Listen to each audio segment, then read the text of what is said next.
अस्सलाम वालेकुम बच्चों। मेरे तमाम देखने वालों को खुशामदीद और उम्मीद है कि आप सब लोग बखैर आफ़ियत होंगे और वक्त ज़ाया नहीं कर रहे होंगे, अपने वक्त को प्रॉपर्ली यूटिलाइज़ कर रहे होंगे। मैं ये कहा करता हूँ कि PFSC का जो टाइम है वो आपका गोल्डन टाइम है, उसमें आपने जितनी मैक्सिमम लर्निंग करनी है उसे कर लें, ताकि फिर जब आप आगे रेगुलर सेशन में आएँ तो आपकी लर्निंग का प्रोसेस शुरू ना हो बल्कि आपकी टेस्टिंग का प्रोसेस शुरू हो। लर्निंग का प्रोसेस आपने पहले ही काफ़ी हद तक कर लिया हो।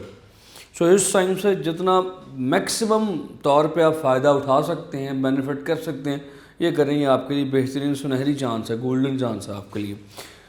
अच्छा, अब वो तमाम बच्चे जो तो मेरे लेक्चर्स शुरू से ले रहे हैं, डे 1 से ले रहे हैं, उन्हें तो आइडिया होगा कि हम लोग क्या कर रहे हैं। और जिन बच्चों ने डे 1 से लेक्चर नहीं लिए, शायद बीच में कहीं पे आए हैं या आज ही उनके शायद फर्स्ट लेक्चर है, तो पिछले लेक्चर्स ले लें ताकि आपको पता चल जाए कि हम लोग क्या करने वाले हैं। We have been discussing chapter number 2। हमने चैप्टर नंबर 2 को थियोरेटिकली कंप्लीट कर लिया था। एक्सरसाइज को डिस्कस कर रहे थे। एक्सरसाइज के भी चंद सवाल, मेरा ख्याल है गालिबन 10 सवाल एक्सरसाइज के भी हम लोग डिस्कस कर चुके थे। सो आज यहाँ से ही अपने सफ़र को दोबारा शुरू करते हैं। We have discuss the first 10 question of exercise.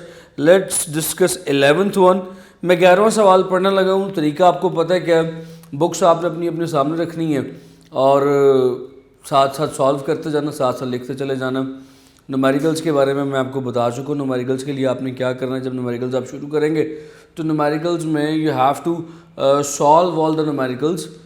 मैं आपको जब न्यूमेरिकल्स की तरफ हम आएंगे तो मैं आपको वहाँ पे बताऊँगा आपने क्या करना है। सो 11वां सवाल है, two vectors have unequal magnitude, can their sum be zero, explain. कहते हैं दो वेक्टर्स जिनका मैग्नीट्यूड अनइक्वल है, यानी दो वेक्टर्स बराबर नहीं हैं, क्या उनका सम ज़ीरो या नल वेक्टर हो सकता है? अगर आप थोड़ा सा दिमाग पर जोर डालें, जब मैंने चैप्टर की एक्सरसाइज शुरू करवाई थी तो वहाँ पे एक सवाल था कि क्या 3 वेक्टर्स का सम ज़ीरो हो सकता है। मैंने कहा था ये क्वेश्चन नंबर, आई गेस मैं आपको बता देता हूँ, ये क्वेश्चन नंबर 2 को डिस्कस करने लगा हूँ। अभी 11 को ज़रा ब्रेक पे रखें। क्वेश्चन नंबर 2 में हमने कहा था कि अगर 3 वेक्टर्स इस तरह से आपस में मिलें कि they form a triangular shape, वो ट्रायंगुलर शेप या ट्रायंगुलर फिगर बनाएं, this is vector A, this one is vector B, this one is vector C. ये वेक्टर्स इस तरह से आपस में मिलें कि वो एक ट्रायंगल फिगर बनाएं तो उनका सम ज़ीरो हो जाएगा, ये नल वेक्टर हो जाएगा। a plus B plus C, it will give you the null vector. ये क्वेश्चन नंबर 2 में हमने कहा था। अब सवाल नंबर 11 थोड़ा सा मुख्तलिफ है। सवाल नंबर 11 ये कहता है कि दो वेक्टर्स अनइक्वल हैं, क्या उनका सम ज़ीरो हो सकता है? I have told you this example कि दो वेक्टर्स का सम ज़ीरो उस सिचुएशन में होगा, ये मैं आपको इक्विलिब्रियम के केस में भी बात सिखा चुका हूँ, उस केस में होगा कि जब दोनों वेक्टर्स इक्वल हों और ऑपोजिट हों।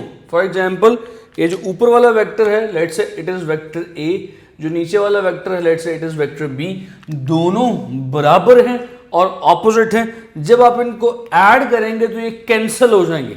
इसकी एग्जांपल मैंने आपको यूं दी थी कि सपोज कर लीजिए कि मेरे पास ये मार्कर है, इसमें मैं 5 न्यूटन की force towards your left side, आपकी लेफ्ट साइड पे लगा रहा हूँ, और 5 न्यूटन की फोर्स आपकी राइट साइड पे लगा रहा हूँ, तो ये मार्कर कहाँ जाएगा? ये कहीं पे भी नहीं जाएगा। इट विल रिमेन हियर, ये इक्विलिब्रियम स्टेट में यहाँ पर ही रहेगा, क्योंकि इसके ऊपर लगने वाली तमाम फोर्सेस का सम ज़ीरो है। सिर्फ उस सूरत में ज़ीरो होगा कि जब both the vectors are equal and opposite. सवाल ये है कि क्या अनइक्वल वेक्टर्स का सम भी ज़ीरो हो सकता है? तो जवाब अब आप जानते हैं कि यार दो वेक्टर्स अनइक्वल हों तो उनका सम ज़ीरो नहीं होगा, क्योंकि ज़ीरो होने की कंडीशन ये है कि the vectors must be equal and opposite. Here मैं इसको यहाँ पर आपको एक्सप्लेन भी कर देता हूँ in a form of mathematical derivation. अगर तो a plus B null vector या ज़ीरो है, उस सूरत में है, किस सूरत में? When a is equals to minus B. आप देख सकते हैं उसी सूरत में होगा कि जब a और b आपस में बराबर हो और डायरेक्शन ऑपोजिट हो। पॉइंट समझ में आता है बच्चों?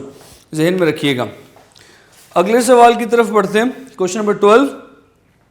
क्वेश्चन नंबर 12 ये है, शो, अच्छा ये क्वेश्चन नंबर 12 जरा गौर से सुनिएगा, इसके बारे में मैंने आपको चंद बड़ी मजे की बातें बतानी है। Show that the sum and difference of two perpendicular vectors of equal length are also equal. अच्छा जी, अब आपने साबित क्या करना है, मैं जरा आपको दोबारा क्वेश्चन नंबर 12, राइट, मैं क्वेश्चन नंबर 12 जरा दोबारा आपको पढ़ के समझाता हूं। क्वेश्चन नंबर 12 ये कैसा है, स्टेटमेंट गौर से सुनिएगा। Show that the sum and difference of two perpendicular vectors of equal length are also perpendicular and of same length. मैंने ये स्टेटमेंट 2 दफा क्यों पढ़ी है, ये statement itself as a theorem या statement itself as a short question में पूछी जाती है। अभी बात आगे लेके चलूंगा तो आपको ज्यादा क्लियर हो जाएगी। पहले कहता है कि show that the sum and difference of two perpendicular vectors of equal length. So पहले 2 परपेंडिकुलर वेक्टर्स ड्रॉ करते हैं। आपके पास एक वेक्टर है let's say A and another vector is let's say B. Because both are perpendicular तो मैंने एक दूसरे के साथ परपेंडिकुलरली ड्रॉ किए। अच्छा, अब यहाँ पे 2 बातें काबिल गौर हैं। वो 2 बातें काबिल गौर क्या हैं, साथ साथ रहिएगा मेरे, अभी मैं सिर्फ सवाल को समझाना चाह रहा हूँ आपको। This is vector A, this is vector B. These two vectors are perpendicular, first thing. Second thing is A और B की लेंथ भी आपस में बराबर है। अब इन दोनों का सम रिजल्टेंट क्या आएगा, let me draw it with green. इसे मैं ग्रीन से ड्रॉ कर लेता हूँ डिफरेंशिएशन के तौर पे। ये जो डॉटेड लाइन से मैंने चीज ड्रॉ की, दिस वन, ये जो डॉटेड लाइन से मैंने ड्रॉ की है that is A plus B. ये A जमा B, ये A plus B resultant vector है। ये पहली बात आ गई sum. Now let's talk about difference. जब आप डिफरेंस की बात करते हैं बच्चों, सो a माइनस बी में मुझे माइनस बी ड्रॉ करना पड़ेगा, इट इज माइनस बी। फिर बात ये याद रहे कि ये जो माइनस बी है that is equals to a, इसका मैग्नीट्यूड a के बराबर है। अब a minus B, the resultant is this one, again I am drawing it with green, this one, it is a minus B. साबित आपने ये करना है कि ये जो a प्लस बी है और a माइनस बी है, ये जो मैंने 2 ग्रीन लाइन ड्रॉ की हैं, इनकी लंबाई भी आपस में बराबर है। So you have to prove, it is a kind of a theorem. आपको साबित करना है कि a प्लस बी की लंबाई that is equals to a minus B की लंबाई। And the second thing that you have to prove is they are also perpendicular. दूसरी चीज आपको ये साबित करनी है, मान लीजिए अब मैं करने क्या लगाऊं, इन पॉइंट्स के नाम देने लगाऊं, this is O, let's say this is P, this is Q, this is R। आपको साबित ये करना है POR, ये जो बीच में बनने वाला एंगल है ये 90 डिग्री है। उम्मीद है डायग्राम आपके लिए क्लियर होगी। एक चीज ये साबित करनी थी। सेकेंड थिंग जो आपने साबित करनी है वो ये है the angle of POR that is equal to 90 degree. ये चीज़ आपने साबित करनी है। सो जब ये चीज़ें साबित कर लेंगे तब मैं आपको एक और बड़ी अहम बात बताऊंगा। तो let's do it, let's come to the solution. इसके प्रूफ की तरफ आते हैं। Proof is a better word, proof लिख देता हूँ। इसके प्रूफ की तरफ आते हैं।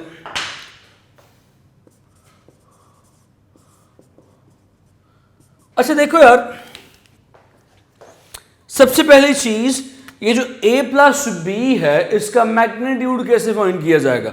Let's find out the magnitude of a plus B. क्या ख्याल है a प्लस बी कैसे आएगा। अब आप जानते हो राइट एंगल ट्राइंगल में ये परपेंडिकुलर है, ये बेस है और a प्लस बी हाइपोट है। I am writing it directly. इतना बेसिक नॉलेज मैं भी आपका बना चुका हूं कि अगर मैं डायरेक्टली एक्सेप्ट कर दूंगा तो आप समझ जाएंगे। So a plus B is a square plus B square, right. मेरा ख्याल है ये बात समझ में आ गई होगी। बेस, चलें जिनको समझ में नहीं आई मैं अपने शरारतों के लिए लिख देता हूं। I know that hypot square is equal to perpendicular square plus base square. This is what I have done in the above step. मैंने इस स्टेप में ये काम किया, बाद में अंडर रूट ले लिया तो अंडर रूट आ गया। क्या ख्याल है, बात समझ में आती है। इसी तरह मैंने अब a माइनस बी का भी मैग्नीट्यूड कैलकुलेट करना है। So how can I do that.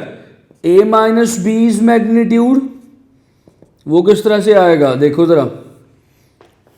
Now the base is A का square plus perpendicular is minus B का square, so A minus B is equals to A square minus B square is plus, right. जानते हो कि जब किसी भी negative number का square लिया जाता है you will and up in a positive number. तो अगर गौर करो इस इक्वेशन पे equation number 1 and this equation number 2, if you consider equation 1 and equation 2 तो पता ये चलेगा a प्लस बी का मैग्नीट्यूड भी under root A square plus B square, A minus B का मैग्नीट्यूड भी under root A square plus B square है। सो पहली चीज साबित नहीं हो गई क्या? So I have proved one thing, एक चीज साबित कर चुका कि भाई a प्लस बी का magnitude that is equals to a minus B का मैग्नीट्यूड।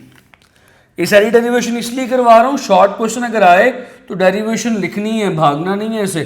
डेरिवेशन पे वक्त इसलिए लगा रहा हूं और आपने घर बैठ के सिर्फ इसको देख नहीं छोड़ना, इसको कहीं पे नोट करना है रजिस्टर्स के ऊपर, इसे कहीं लिख लीजिएगा वरना it will of no use. ये टाइम यहाँ पे लगा हुआ किसी खाते पे नहीं जाएगा। पहली चीज साबित कर ली। अब दूसरी चीज ये साबित करनी है कि ये जो दो ग्रीन डॉटेड लाइंस हैं इनके दरमियान एंगल 90 डिग्री है, यानी POR, ये एंगल 90 डिग्री है। ये काम मैं डायरेक्टली तो नहीं कर सकता but I have a method here. अगर मैं पहले बात करूं इस ट्राइंगल की, can you see this triangle, अगर मैं इसे यहां पे अलग से ड्रॉ करूं आपके आसानी के लिए, this is A, this one is B, right, और बीच में this one, the black one is A plus B. क्या ख्याल है ये एंगल कितना होना चाहिए? Find out. This one is A, this one is B. लो भाई, एंगल फाइंड करने का क्या तरीका है? छोटे होते से पढ़ते चले आ रहे हैं, 9वीं से पढ़ते चले आ रहे हैं। I am gonna remove it, right, परेशान नहीं होना, रिवाइंड करके देख सकते हैं आप। 9वीं से पढ़ते चले आ रहे हैं, एंगल फाइंड करने का तरीका tan theta is equals to perpendicular over base, right. तो थीटा किसके इक्वल आता है? tan inverse perpendicular over base. वही बचपन वाला तरीका यहां पे लगाएंगे, tan inverse perpendicular is b, base is a।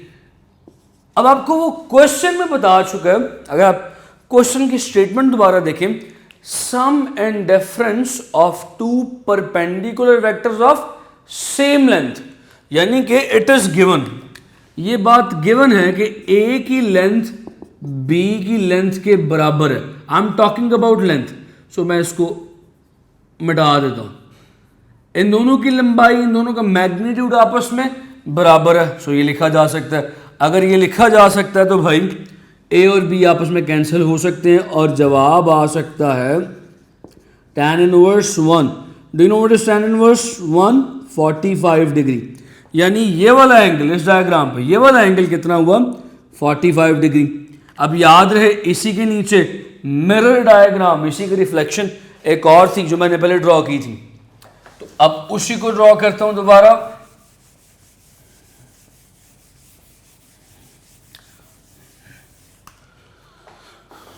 दूसरी जो मिरर डायग्राम थी वो क्या थी? This one was A and this one was minus B. क्या ख्याल है? थोड़ा सा बड़ा हो गया, खैर। This is A, this is minus B. इनके जवाब में जो चीज आती थी दैट वॉज दिस वन, वो ये थी ए माइनस बी।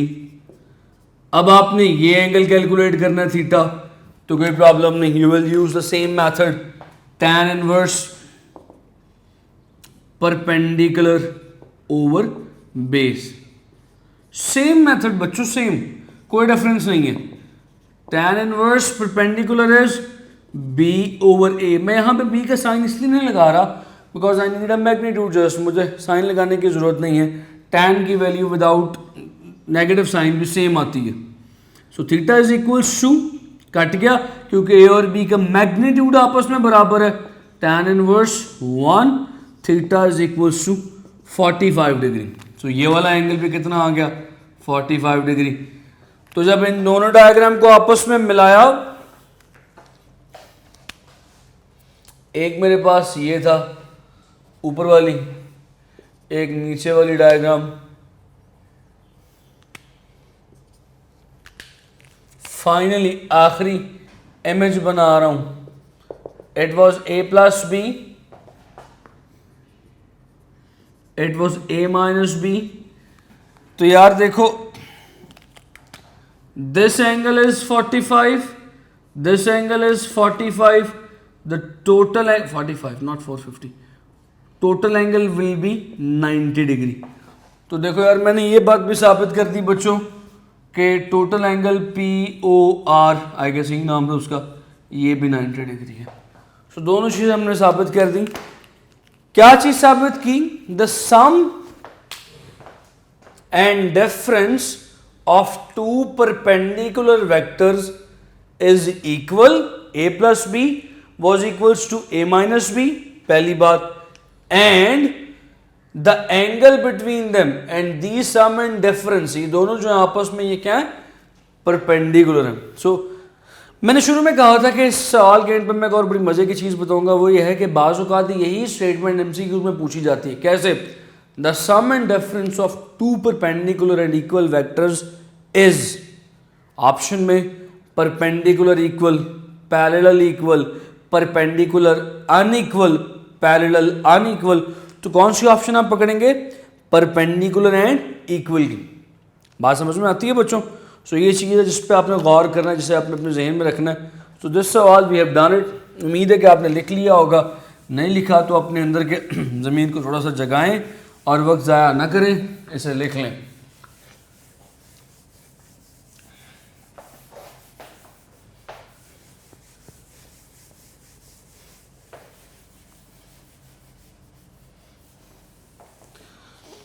अच्छा बच्चों, the next question is,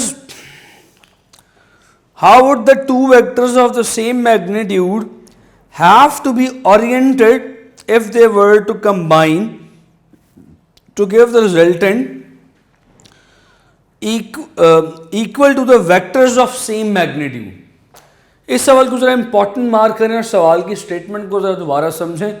मैंने स्टेटमेंट एक दफ़ा पढ़ दी, उम्मीद है कि किसी को समझ नहीं आई होगी, उम्मीद क्या यकीन है, इसलिए दोबारा पढ़ना लगाऊं। कहता है, उर्दू में समझाता हूं, कहता है कि उन दो वेक्टर्स जो कि आपस में बराबर हैं, उन्हें कैसे ओरिएंट किया जाए कि जब वो ऐड हो तो जवाब में जो तीसरा वेक्टर आए वो भी पहले दोनों जितना ही हो। पॉइंट समझ में आ रही है? पॉइंट समझ में आ रहा है? The question is something like this कि A vector that is equals to B vector, आपने दोनों को ऐड करना है, ए प्लस बी, जवाब में आया सी वेक्टर, और ये सी कुछ ऐसा हो कि ए प्लस और सी कुछ ऐसा हो कि ये सी ए बी के भी बराबर हो। पॉइंट समझ रहे हैं? मैंने भी आपको कुछ सोचने का नहीं कहा, मैं आपसे इस वक्त क्या चाह रहा हूं कि सिर्फ सवाल समझिए। होना कैसे है वो एक अलग बात है, that is a separate debate. सवाल ये है कि दो वेक्टर्स जो कि आपस में बराबर हैं, उन्हें ऐड किया गया तो तीसरा वेक्टर आया। वो तीसरा वेक्टर कुछ इस तरह से है कि वो भी इन्हीं दोनों के बराबर है। This is the question. अब बताओ इन्हें ऐड कैसे किया जाए? सवाल ये है, इन्हें ऐड किस तरह से किया जाए। सो सवाल की तरफ आते हैं, सोचने की तरफ, क्रिटिकल थिंकिंग की तरफ आते हैं। हम ये बात बड़े सिंपल तरीके से जानते हैं बच्चों। अब मैं बड़ी अहम बातें करने लगा हूं आपके साथ। हम बड़े सिंपल तरीके से ये बात जानते हैं कि अगर दो परपेंडिकुलर कंपोनेंट्स हो, सपोज कर लीजिए, अभी मैं जरा सवाल से हट के बात कर रहा हूं आपको कॉन्सेप्ट्स बिल्ड करने के लिए। सवाल जो था वो तो आपने जहनों में महफूज कर लिया। अब मेरी अगली बात जरा सुनिएगा। अभी जो बात कर रहा हूं that is just to build your concepts. ये ए और बी दो वेक्टर्स हैं, इनका रिजल्टेंट a प्लस बी आ गया। ऐसे क्या बच्चों? नाउ यू नो दैट, अब आप ये जानते हैं कि ये जो a प्लस बी है इसका मैग्नीट्यूड कैसे फाइंड होगा? By simply Pythagoras theorem. कोई इसमें रॉकेट साइंस नहीं है। a plus B that is equals to A square plus B square, simple as that. मगर मान लीजिए कि अब आप दो ऐसे वेक्टर्स को ऐड करने जा रहे हैं जो आपस में परपेंडिकुलर नहीं है। मिसाल के तौर पे एक वेक्टर है जनाब ये, और एक वेक्टर है जनाब ये। बड़ी अहम बात कर रहा हूं। Let's say this one is B. अब आप इन दोनों वेक्टर्स को ऐड करने जा रहे हैं। इनके दरमियान तो ऊपर पेंडिकुलर 90 डिग्री का एंगल नहीं है। How will you add them? How will you get the magnitude of A plus B? पहली बात सुनिएगा जरा गौर से, क्या ये हेड टू टेल रूल के जरिए रखे हुए हैं? गलत। ये तो मैंने दोनों के टेल्स आपस में मिलाई हुई हैं। हेड टू टेल रूल के जरिए मिलाने का मतलब ये है कि इस वेक्टर को मैं यहाँ से पकड़ूं, उठाऊं, जैसे फूल तोड़ा जाता है इस तरह से मैं वेक्टर को यहाँ से उठाऊं और यहाँ पे रखूं। अगर मैं यूं करने में कामयाब हो जाऊं तो मान लीजिए कि ये वेक्टर आ गया। I have a vector this one B. क्या ख्याल है? तो बी को मैंने यहाँ से मिटा दिया, उठा दिया, तो यहाँ से मिटा देता हूँ। मिटाने की बजाय मैं आपकी आसानी के लिए ना इसी तरह डॉटेड से ड्रॉ कर देता हूँ ताकि आपको याद रहे कि यहाँ से उठाया गया। क्या ख्याल है? अब ये हेड टू टेल रूल से आपस में जुड़े हुए हैं। जी बिल्कुल, हेड टू टेल रूल से आपस में जुड़े हुए हैं। तो मैंने कहा था कि इनको जब ऐड करूंगा तो रिजल्टेंट आएगा कुछ इस तरह से। This is A plus B which is equals to सी।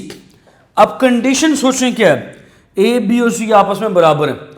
इस सी का मैग्नीट्यूड कैसे फाइंड करना है? पाइथागोरस थ्योरम यहां पे नहीं लग सकता। पाइथागोरस थ्योरम तो राइट एंगल ट्राइंगल के लिए है, परपेंडिकुलर वेक्टर्स के लिए है। This is not perpendicular. So याद रखिएगा जो फॉर्मूला भी बताने लगा, ऐसी सिचुएशन जिसमें वेक्टर्स आपस में परपेंडिकुलर ना हो, किसी और एंगल पे मौजूद हो, तो उसके लिए फॉर्मूला कुछ इस तरह से है। लेट्स से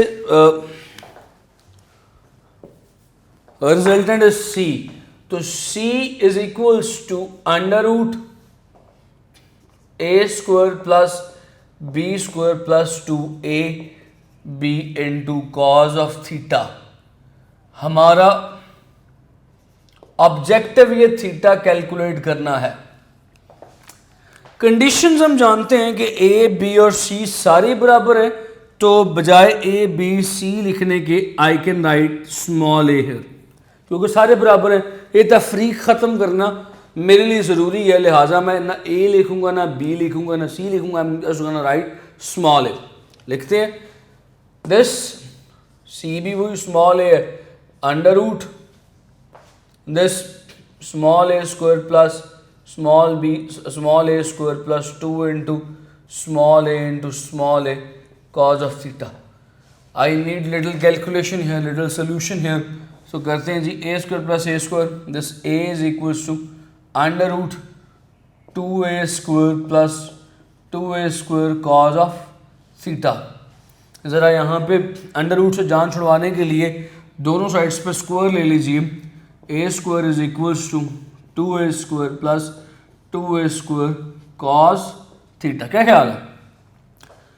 नाउ दिस 2a स्क्वायर यहाँ प्लस का है, यहाँ के माइनस का हो जाएगा। So A square minus 2a square, ये चीज़ एज इट इज़ यहाँ ही रहेगी 2a square cos of theta. Minus हुआ, minus A square is equal to 2a square cos of theta. सामने चलते हैं। अब ये जो 2a स्क्वायर कॉस थीटा है that is equals to minus A square. This A square बल्कि 2a square can be divided on this side. So ये बन जाएगा cos theta is equal to minus A square over 2a square. Let's cancel two a square with a square. you will get cos theta is equals to -1/2. Theta calculate करना है बच्चों, theta is equals to cos inverse -1/2. If you do on calculator तो इस theta की value आती है 120 degrees.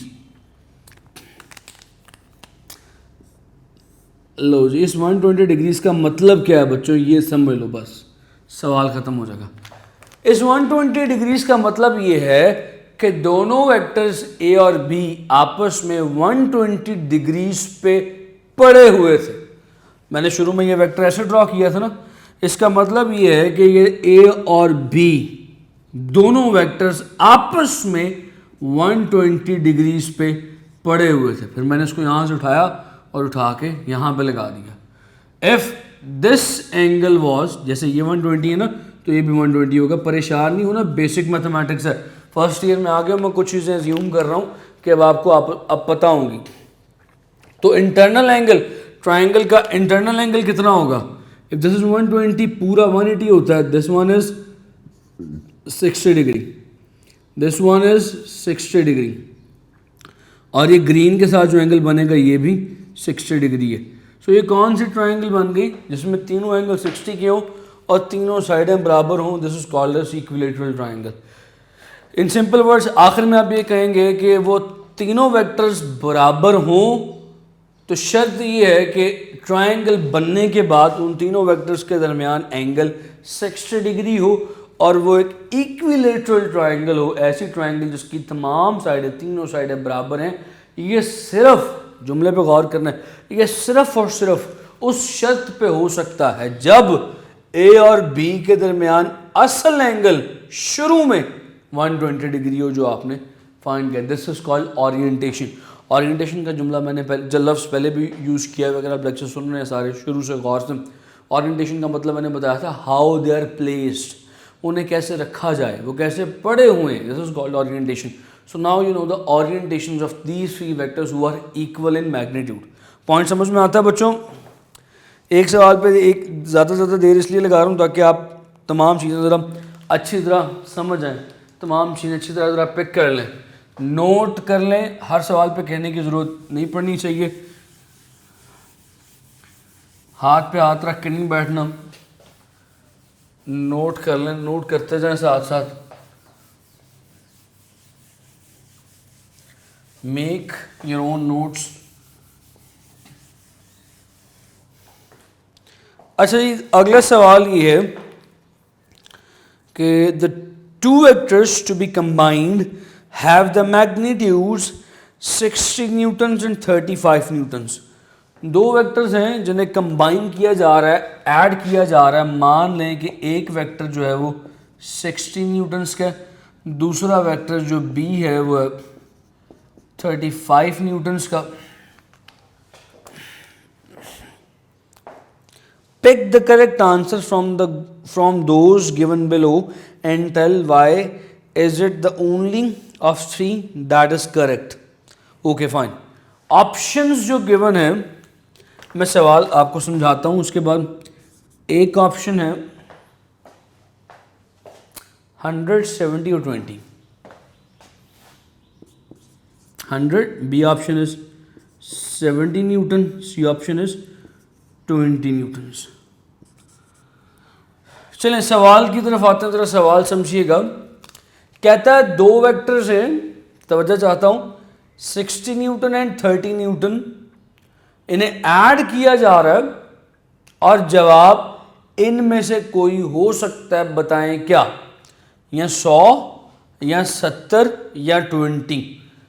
ये सवाल बहुत अहम है एमसीक्यूज के लिए, इसको लिख लें. एमसीक्यूज में, एंट्री टेस्ट में और आपके एफएससी फर्स्ट ईयर के अंदर ये सवाल बहुत मशहूर, आजकल मार्केट का बड़ा मशहूर फेमस सवाल है. ऐसे सवाल को हल करने का क्या तरीका है? First of all find out what can be the maximum result. Maximum result क्या हो सकता है, मैक्सिमम जवाब क्या आ सकता है? मैक्सिमम जवाब उस सूरत में आएगा कि जब ये दोनों वेक्टर्स पैरेलल हैं, एक ही डायरेक्शन में है, यानी कि इस तरफ 30 न्यूटन की फोर्स लग रही है और इसी तरफ 35 न्यूटन की फोर्स लग रही है, इस सिचुएशन में जवाब ऐड हो जाएगा, मैक्सिमम रिजल्ट आएगा। And that maximum result can be 60 plus 35 95 Newton, right. What can be the minimum result?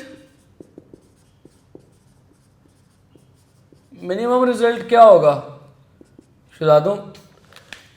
Minimum result उस सूरत में आएगा, मानिए कि अगर आप 35 न्यूटन की फोर्स इस तरफ लगा रहे हैं, 60 न्यूटन की फोर्स इस तरफ लगा रहे हैं, ऑपोजिट फोर्सेस हैं। अब ये दोनों फोर्सेस एक दूसरे को कैंसिल करने की कोशिश करेंगे, लिहाजा 60 में से 35 माइनस हो जाएगा। इस सिचुएशन में जो मिनिमम रिजल्ट आएगा that is 60 minus 35 25 Newton, right बच्चों।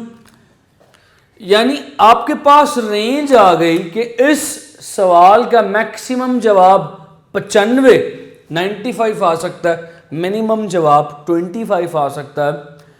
जुमले पे गौर कीजिएगा, ना तो 95 से बड़ा कोई जवाब होगा, 95 बिगेस्ट है, ना 25 से छोटा कोई जवाब होगा। सो लिहाजा जो जवाब भी होगा वो, सॉरी बच्चों, लिहाजा जो जवाब भी होगा that will be between 25 to 95 तो जरा देखिएगा ऑप्शंस में, 100 इस रेंज में आता है, नहीं, 100 इज बिगर देन 95 से बड़ा है, सो ये ऑप्शन फारग। लेट्स सी 20 इस रेंज में आता है, नहीं, 20 स्मॉलर देन 25 फारग हो गया। सो पीछे क्या बचा, 70 falls between this range, so 70 is a correct option, right बच्चों, 70 is gonna be your option। so बाद आगे चलते हैं जी। Question number 15, suppose the sides of closed polygon, polygon किसे कहते हैं, एक ऐसी मल्टी साइडेड क्लोज फिगर, ऐसी फिगर जिसमें 2 3 से ज़्यादा साइड्स हों, 4 से ज़्यादा साइड्स हों, 4 वाली को ट्रायंगल, क्वाड्रपल, रोम्बस, इनसे 4 से ज़्यादा साइड्स की कोई भी फिगर, जिस तरह पेंटागन है, ये एक पॉलीगॉन है, ऑक्टागन है, पॉलीगॉन है, यानी ऐसी फिगर जिसकी 4 से ज़्यादा साइड्स हों, that is called polygon. Represents the vector arrange head to tail, what is the sum of their vectors. लो यार, पॉलीगॉन है, मैं पॉलीगॉन ड्रॉ करता हूँ, बल्कि उन्होंने पॉलीगॉन बताई हुई है, कुछ किस तरह की पॉलीगॉन है, इस शेप की है, something like this, okay.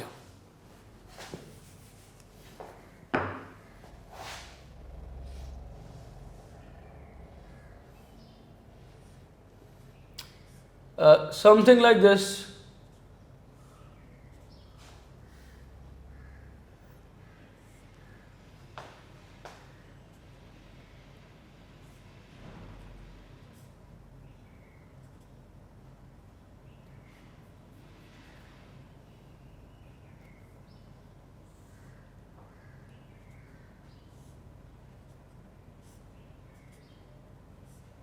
yes, something like this बच्चों।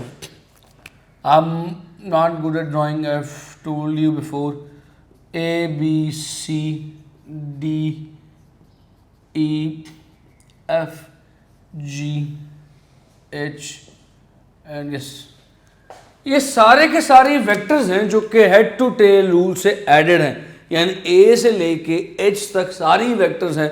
व्हाट वुड बी देयर सम, यानी कि सवाल ये है A plus B plus C plus D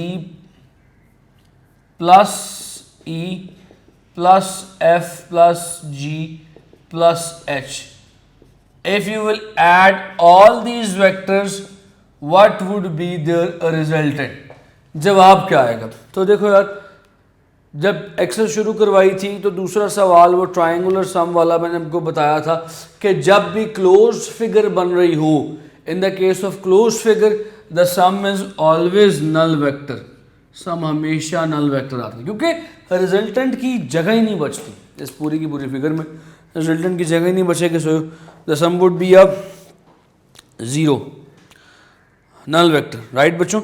question number 16 को मैं ज़रा भी छुड़वाता हूँ। क्वेश्चन नंबर 16 के दो पार्ट्स हैं, 1 और 2, इसको ज़रा भी छोड़िए। इसे आज I have got less time, आज तो ये नहीं हो पाएंगे इंशाल्लाह, नेक्स्ट क्लास में ये करवा के फिर उसके बाद आगे चलूँगा। ज़रा सवाल नंबर 17 पे और 18 पे ज़रा फटाफट आइए। Question number 17 is very much important. If all the components of vector A1 and A2 are reversed, how would this alter A1 cross A2? इस सवाल पे ज़रा तवज्जो थोड़ी सी जल्दी। कहता है कि A1 क्रॉस A2 आपने फाइंड करना है। A1 क्रॉस A2 आपने फाइंड करना है, तो मैंने आपको फाइंड करना सिखाया हुआ है। कैसे फाइंड करते हैं भला, बताया था general term by using rectangular components method. सो कहा था ऊपर IJK लिख दिया, याद है। फिर नीचे इसके अंदर A1 या AX कर लें, A1 है तो A1X, A1Y, A1Z। फिर दूसरे वाले के लिखते हैं A2X, A2Y, A2Z। लिख के आपने डिटर्मिनेंट मैट्रिक्स बार्स लगा के क्लोज कर दी। कहते कि अगर A1 और A2 दोनों के कंपोनेंट्स रिवर्स कर दिए जाएं, यानी अब ये A1 क्रॉस A2 नहीं है, it will become let me write it there, यानी अब ये बन चुका है -A1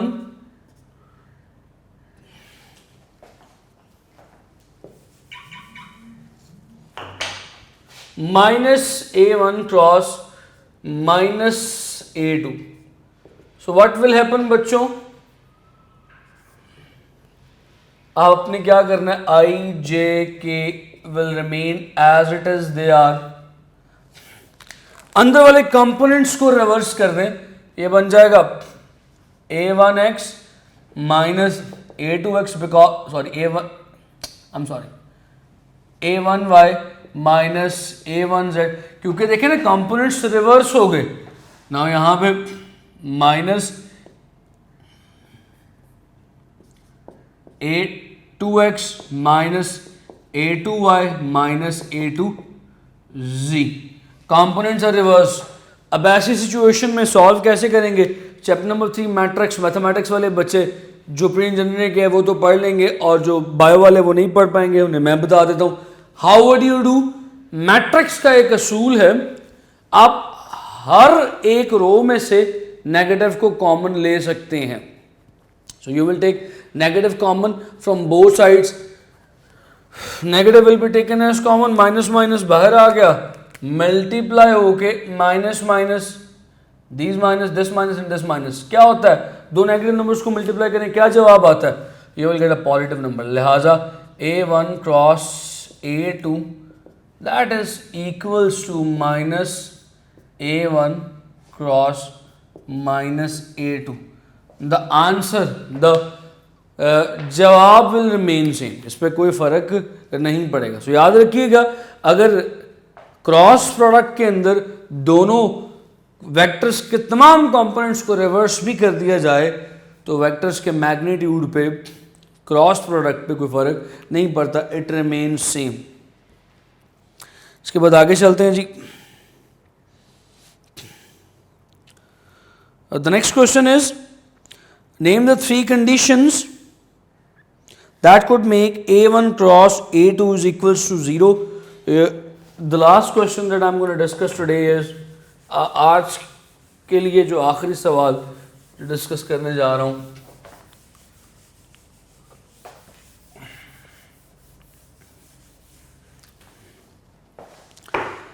नेम देयर 3 कंडीशंस। सो सवाल में आपको क्या चीज़ बतानी है, conditions for A1 cross A2 to become 0 और नल वेक्टर। नल वेक्टर कहना ज़रा ज़्यादा मुनासिब है क्योंकि क्रॉस प्रोडक्ट का जवाब स्केलर नहीं वेक्टर आता। किताब में छोटी छोटी मिस्टेक्स हैं। क्या कंडीशंस हो सकती हैं? पहली कंडीशन ये हो सकती है कि जनाब A1 बजाते खुद एक नल वेक्टर है, खुद जीरो है। जीरो मल्टीप्लाइड, जैसे zero multiplied with something zero होता है, उसी तरह null vector multiplied with something will give you null vector. दूसरी कंडीशन ये हो सकती है A1 को छोड़ के A2 नल हो सकता है। सो इस नल को इससे मल्टीप्लाई किया, I will get null vector. तीसरी कंडीशन और सबसे अहम कंडीशन, जानते हो कि A1 क्रॉस A2 को अगर सॉल्व करूं तो आएगा A1 A2 साइन थीटा, लिहाजा it depends on sine theta. ये साइन थीटा जीरो कब होगा? आई हैव टोल्ड यू कि this sine theta in vector product, sine theta becomes zero when theta is 0 degree और theta is 180 degree. यानी कि तीसरी condition ये है कि A1 becomes parallel to A2 और पैरेलल टू A2 और it becomes anti parallel to A2। यहां तो ये दोनों आपस में पैरेलल हो जाएं या एंटी पैरेलल हो जाएं तो भी प्रोडक्ट नल वेक्टर आएगा, जीरो आएगा। या A1 नल वेक्टर हो जाए या A2 नल वेक्टर हो जाए तो अभी प्रोडक्ट नल वेक्टर आएगा। ये तीन कंडीशंस हैं, इसे लिख लीजिए। इसके बाद क्वेश्चन नंबर 19, बस ये एक और देख लीजिए, फिर उसके बाद हम आगे मूव करेंगे लेक्चर के अख्ताम की तरफ। Identify the true and false statement. A body in equilibrium implies that it is not moving nor rotating। कहते हैं कि क्या ये दुरुस्त है कि अगर बॉडी इक्विलिब्रियम में हो ना तो रोटेट करती है और ना ही मूव करती है? ये बात सही है या गलत? अगर आप थोड़ी सी ज़रा कोशिश करें मेरे इक्विलिब्रियम वाले टॉपिक को, इक्विलिब्रियम वाले लेक्चर को रिकॉल करने की, तो मैंने वहाँ भी बताया था कि इक्विलिब्रियम की दो टाइप्स हैं। कौन कौन सी? Static equilibrium and dynamic equilibrium. Static equilibrium में बॉडी रेस्ट पे होती है, डायनामिक इक्विलिब्रियम पे या तो बॉडी यूनिफॉर्म वेलोसिटी से मूव कर रही होती है या यूनिफॉर्म एंगुलर वेलोसिटी से रोटेट कर रही होती है। So yes, this equation is false. उसने कहा कि यार सिर्फ बॉडी रेस्ट पे रहती है, मूव नहीं करती, तो ये इक्वेशन गलत है। क्यों गलत है? क्योंकि बॉडी रेस्ट के साथ साथ यूनिफॉर्म मोशन भी कर सकती है। यूनिफॉर्म मोशन से मुराद ये है या तो यूनिफॉर्म वेलोसिटी के साथ लीनियर मोशन या तो यूनिफॉर्म एंगुलर वेलोसिटी के साथ रोटेटरी मोशन। इसी का B part, the coplanar forces acting on a body form a close polygon. Again polygon, close polygon से मुराद क्लोज फिगर आ गई। Then the body is said to be in equilibrium, तो bodies equilibrium में कहलाएंगे। Equilibrium में कहलाएंगे से मुराद क्या है कि तमाम फोर्सेस पॉलीगॉन बना रही हैं, क्लोज फिगर बना रही हैं, तमाम फोर्सेस का सम जीरो, ये नल वेक्टर होगा। तो इस सिचुएशन में जब तमाम फोर्सेस का सम जीरो या नल वेक्टर हो जाए, it employs, it follows first condition of equilibrium पढ़ाया हुआ आपको। First condition of equilibrium follow करता है उस सिचुएशन में, yes it will be in the first, it will be following the first condition of equilibrium। so question number 19 में हमने discuss कर लिया। अभी के लिए मुझे इजाज़त दीजिए। I have taken 2 to 3 minutes above। इंशाल्लाह बाकी जो रह गए सवाल वो इंशाल्लाह आपके नेक्स्ट लेक्चर में टुमारोज क्लास में डिस्कस कर देंगे और फिर साथ कोशिश करेंगे कि कल चांद तक न्यूमेरिकल्स भी वाइंड अप करने की कोशिश करें। ओके बच्चों, मुझे इजाज़त दीजिए। अल्लाह हाफ़िज़।